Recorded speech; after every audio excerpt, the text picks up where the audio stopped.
In general, finished carpentry means installing millwork, doors and millwork. Millwork includes case and base, window trims, chair rails, wainscots, caps on banister walls, newel posts. Millwork is anything in the house that paints and finishes or stains and finishes and looks nice. Has to look essentially perfect because it will always be in view.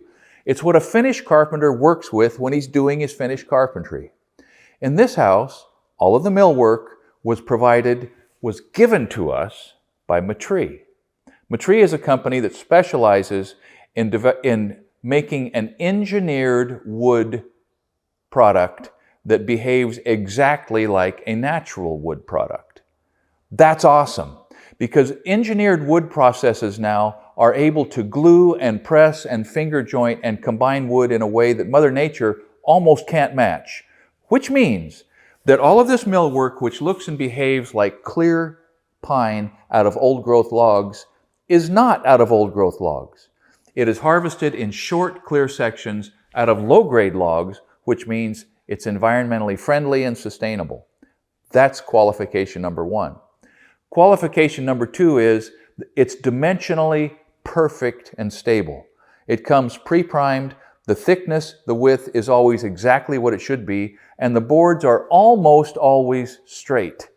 That's because the knots and the grain problems that happen naturally have been cut out, have been worked around, and the boards are uniformly stable across the width of the board because Mother Nature's idiosyncrasies have been cut out.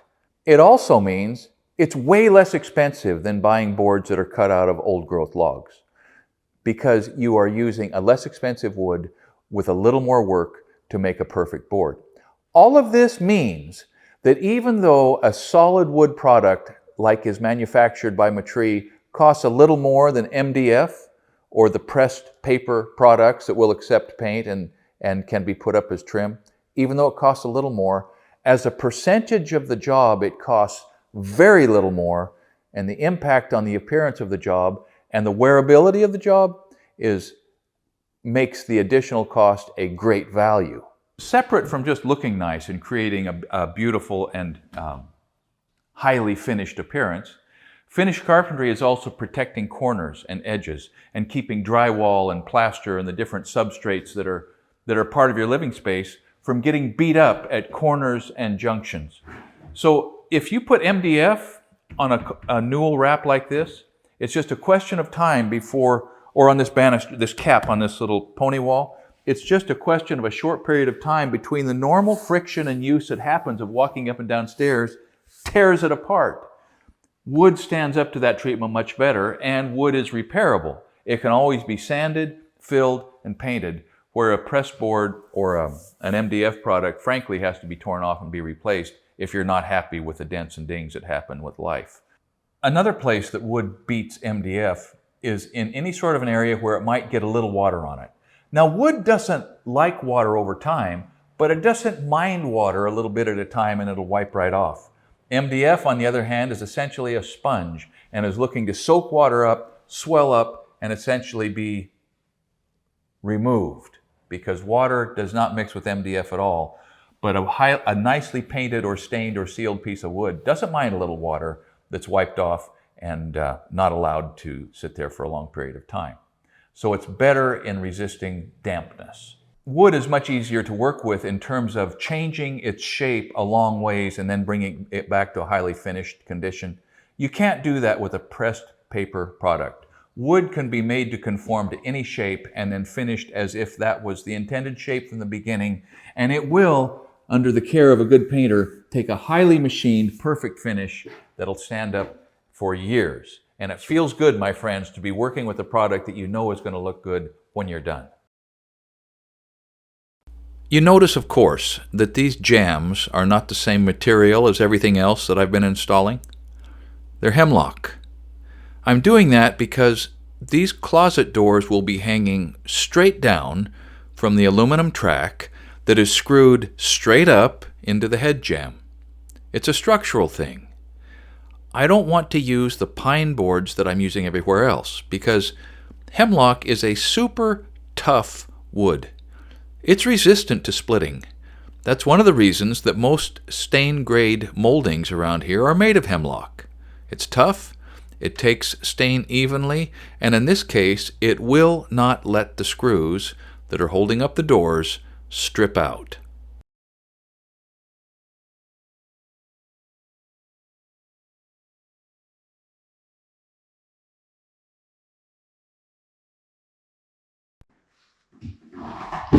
So I'm using this Hitachi 15 gauge nailer. I can shoot, I think, from 2.5 down to 1 inch nails. They're great. 2.5, you know, through the jambs, through the shim packs. 2.5 through the 3/4 inch trim, back through the drywall into the trimmer and king stud. And I was using 1.25 inch, you know, at the edges to get into the jamb. And I did fine, but right here, apparently the pine, the grain kind of sloped in and sloped out, and I blew that edge out. And that's a bummer. That's hard to fix. I can't just take my nail set and set that nail through there because it'll disrupt the wood fiber and it just won't work. And I don't want to pull off the whole board, so I'm going to try to split this off, just like that. Save this piece. Worry that nail out of there and glue the piece back. I don't want to bruise this wood fiber much or it'll never go right back the way it needs to. Bend the nail out a little bit. Get a hold of it with my Leatherman. See if I can break it off.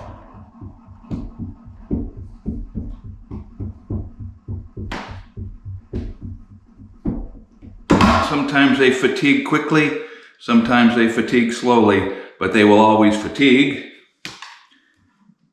Clean up the mess, smooth it up.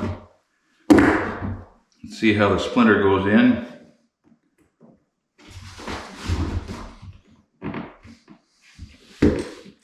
I think it's going to be all right.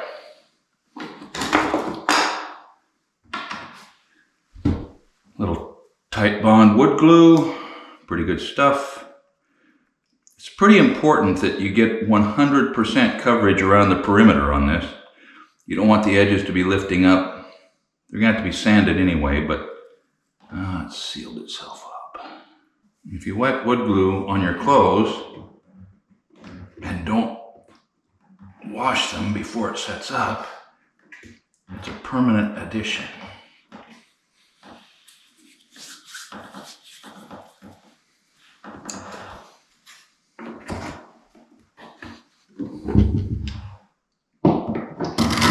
Put that shim on there to kind of distribute the load a little bit. Tighten it up enough to squish the glue out, but not enough to bruise the pine on the back side.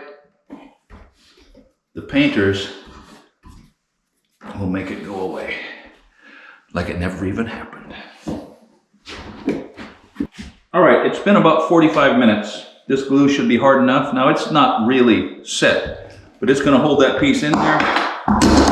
I can sand it off.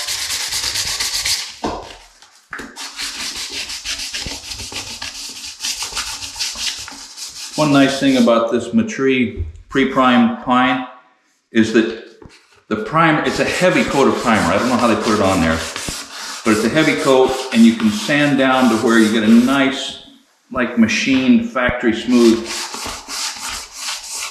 juncture in just a few strokes. And that is gone. No worse than it would have been had it not split out.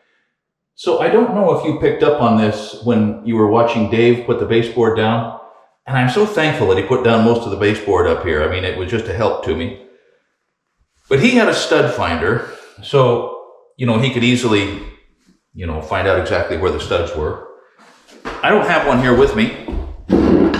But sometimes, especially with a wide baseboard, a hammer is a pretty good stud finder. And then a nail is an excellent stud finder as long as you can cover up the holes that you make.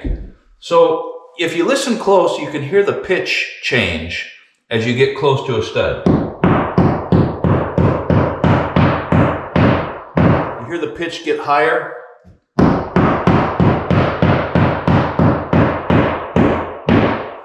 as the pitch goes up, I'm going to speculate, the vibration is dampened by this wood right behind the drywall, and so the pitch climbs. One more time.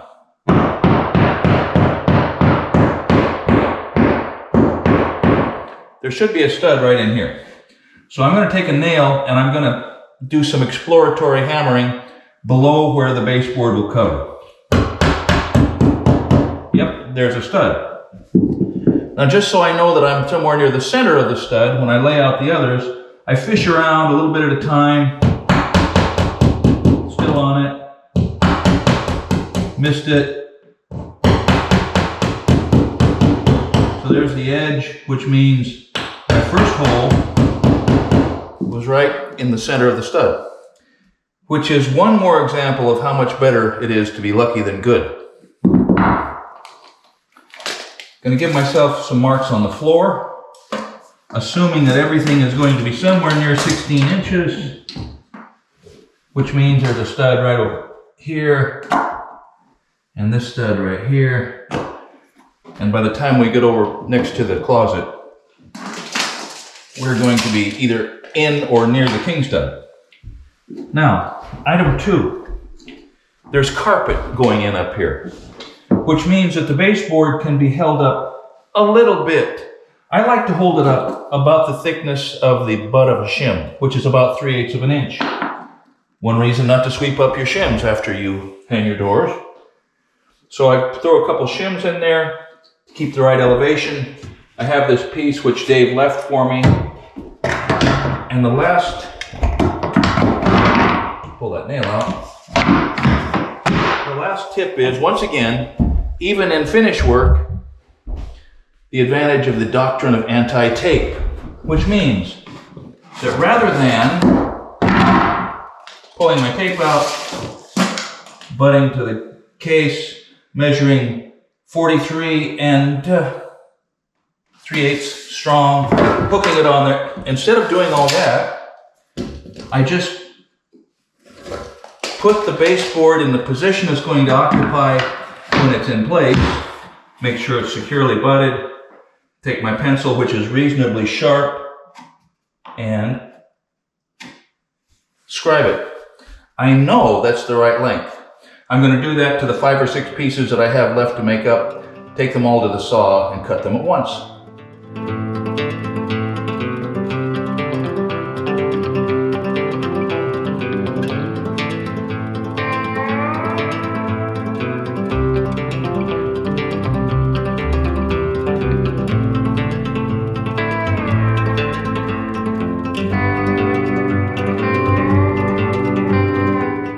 I like to set a closet shelf and pole assembly around 5 foot 8 inches off the floor and glue and nail the ledgers to every single stud.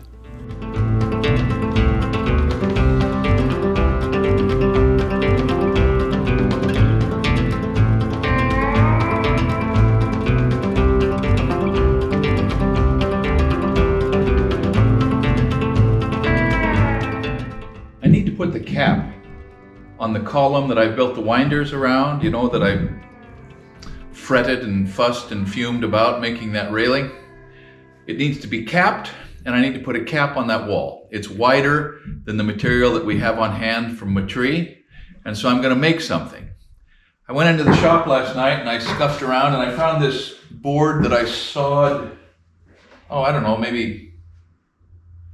probably 20 years ago. I probably sawed this board out of a Port Orford cedar log. And Port Orford cedar is an interesting material. It's a second growth, so you don't get that nice tight grain characteristic that is so much in demand in Japan in some of their structures over there. Port Orford cedar has long been a favorite of theirs. But it has a nice clear end, it's wide, it's thick, and I think that I can work this funny looking board. I mean, one side of it's, I got a lot of wane and some bark, but we're gonna work around and cut the clear sections out of this and see if we can put it in this house. I was really happy to rediscover this cedar plank in my wood pile. I had forgotten all about it. I just knew that I didn't want to have to buy a nice piece of Douglas fir or oak just to cut out a few odd pieces to go on top of that wall and column. And as soon as I laid eyes on it, I knew it was going to work out just about right.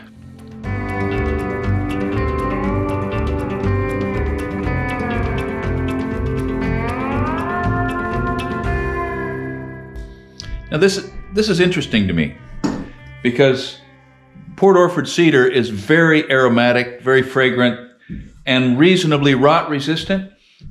But I've still got some wood boring beetles that got into this piece over the years. In fact, there's a piece of one of the little maggots right there, and it's hard as a brick, dried out. But they come in from the bark side. They'll lay the eggs in the bark, drill into the bark and into the sapwood before the moisture content in the log gets so low that they can't keep going. I guess that's what's going on. But I need to use this rip, so I think I can joint this up, bury that buggy edge, and the paint's going to make it great. I need a clear piece, 5 inches wide and 16 inches long, maybe 18 inches long, or at least reasonably clear.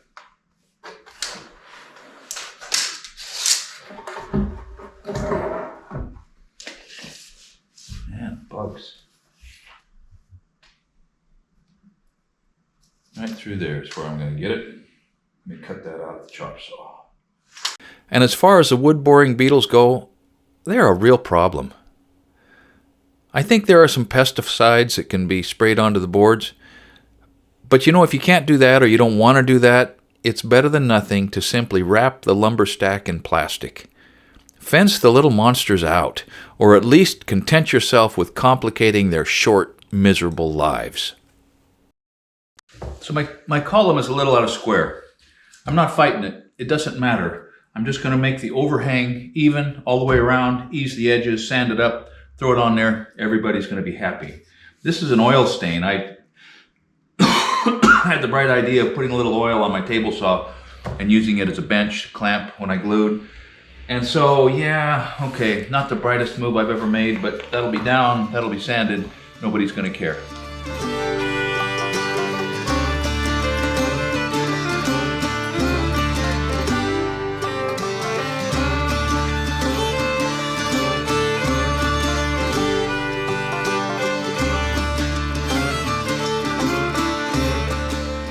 All right, that's it. I think that we've got this under control. This is going to come out so they can do their painting up in there. And go back in. I've got to nail that up. But I think that we're probably going to be all right. Yep, I think she's in. So you've watched me using my old Makita sliding compound miter saw quite a bit. I like it because it's relatively portable. You know, it sets up quickly, it has plenty of power. It's not perfectly tight and accurate anymore because my continually moving it around has not been good for it, but it's still an awesome tool. This Bosch saw that belongs to my friend David is a different animal entirely. It would be an ideal saw in a real workshop, wood shop, cabinet shop, you know, where there's nice high-end work going out day after day after day, because it's rock solid. It has good power. It locks up tight as a bank vault, and it's as heavy as a wheelbarrow full of rocks. I really appreciate Dave helping me out on this last sprint to the end of the project. He spent his career in building supply and hardware sales, and he just comes over here from time to help me out because he could see that I was sort of sinking. Thank you, Dave.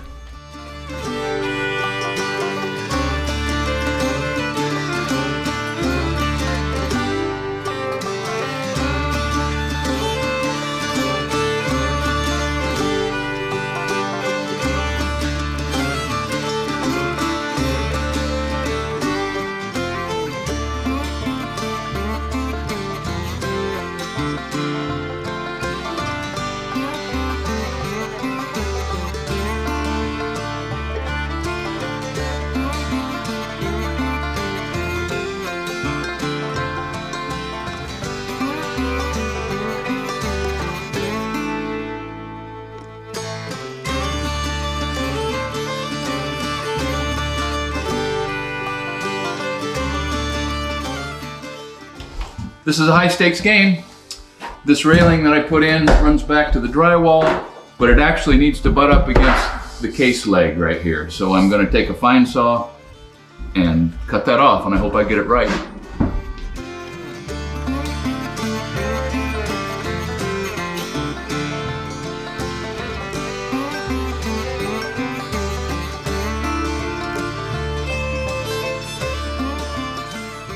This is finished carpentry. It's not technical finished carpentry because it's not stained woodwork. It's paint grade, which makes everything very forgiving.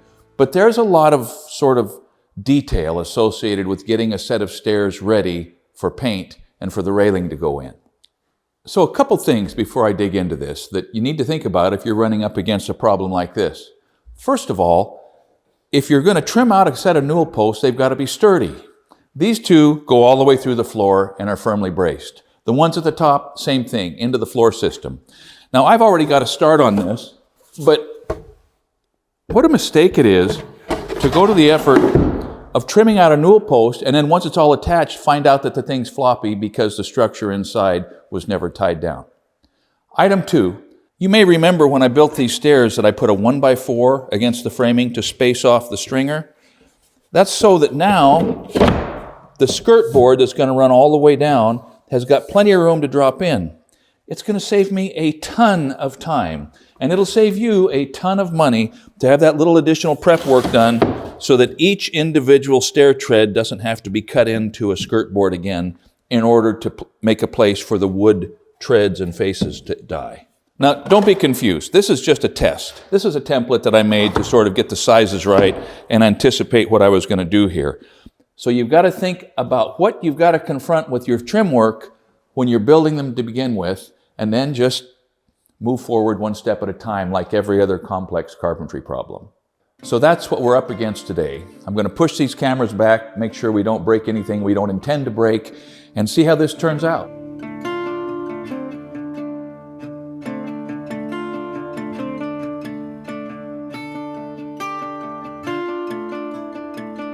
So these miters, these ripped 45-degree bevels to make a 90-degree miter on a post are kind of fussy. And I was freehanding it, and I just don't think they were going to work.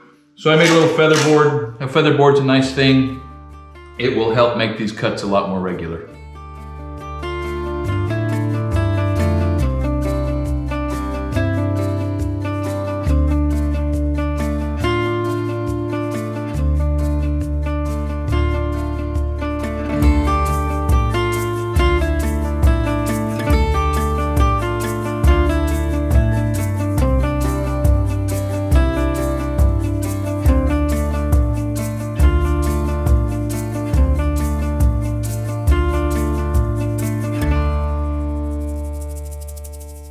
So there's a real spoiler leaning up against the wall right here.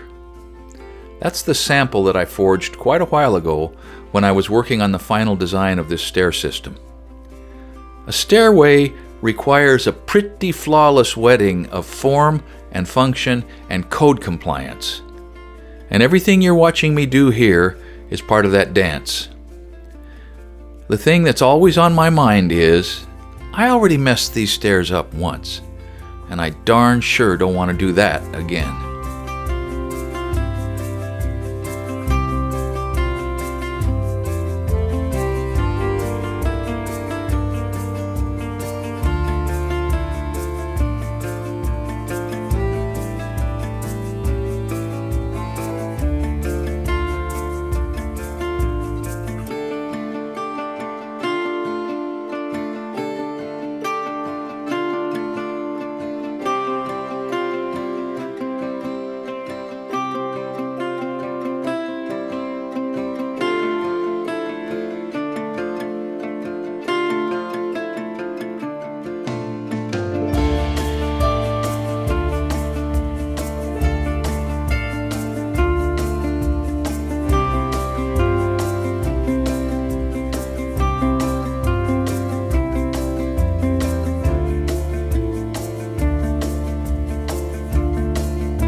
One of the things that made this particular day memorable was that while Nate and I were working on the stairway, Phil Hu was upstairs tiling the master shower and putting the floor in the other bathrooms upstairs and just doing a fine job.